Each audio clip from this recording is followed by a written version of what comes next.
rincón soleado de Altafulla, entre calles que huelen a sal y tiempo detenido, hay un lugar donde el arte se tiñe de un solo color, rosa.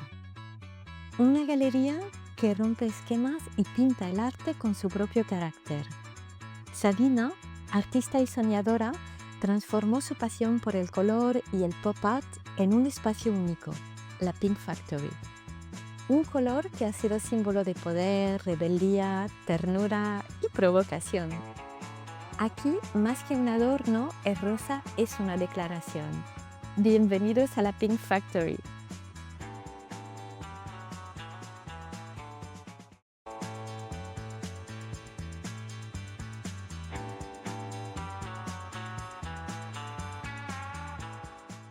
Cuando decidí de poner la galería aquí en Altafulla, pues pensé que tenía que ser algo que saliese de lo normal. Y el color rosa siempre me ha gustado. El color rosa tiene una larga historia.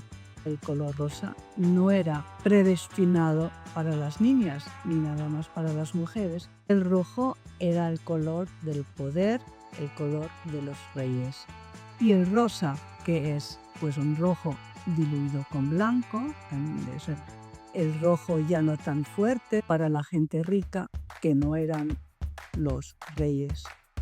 Bueno, la asociación del rojo es con la sangre. La sangre pues simboliza la guerra, el hombre, la fuerza.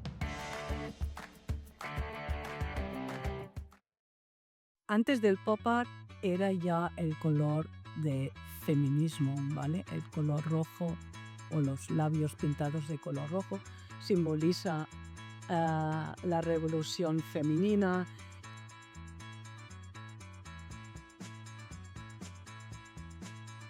Que en los años 60 todo el movimiento pop art también salió el pink.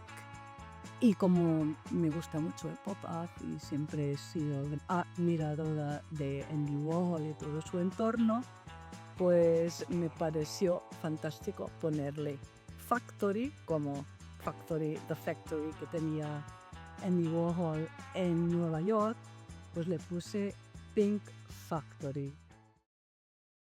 Hoy en día el pink ya se usa para movimientos gay, para todo esto, pero además si lo miras en el diccionario, ¿qué simboliza? Pues simboliza simpatía, alegría, y la verdad es que es un color encantador.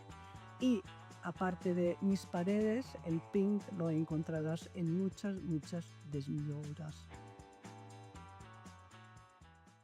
La Pink Factory es mucho más que un espacio para el arte. Es una forma de habitar el color, de cuestionar lo establecido, de jugar con lo simbólico, lo emocional y lo inesperado. Aquí, el rosa no es una moda ni tampoco una etiqueta. Puede ser dulce, sí, pero también fuerte, provocador y libre. Como Sabina, como su galería, como el arte cuando se atreve a ser distinto. Sabina no solo creó una galería, le dio vida a un universo propio donde el color habla y las paredes cuentan su historia sin pedir permiso.